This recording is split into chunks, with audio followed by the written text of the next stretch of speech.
ভারতীয় জনতা পার্টির প্রতিষ্ঠা দিবস আমরা এখানে পালন করছি। এই প্রতিষ্ঠা দিবসের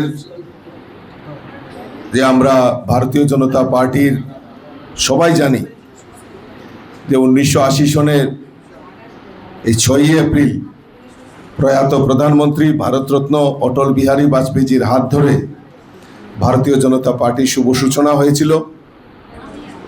আমরা তা উদযাপন করছি আজকে 6ই এপ্রিল। আমাদের মধ্যে উপস্থিত আছেন भारतीय जनता पार्टी राष्ट्रीय उपाध्यक्ष हमारा सबसे प्यारा दीदी लता हुसैन दीदी और हमारा राष्ट्रीय अध्यक्ष जनजाति मोर्चा श्री समीर ओराम जी। मंचे उपस्थित आছেন আমাদের त्रिपुरा विधानसभार सम्मानित चीफ হুইপ कल्याणी राय महोदया।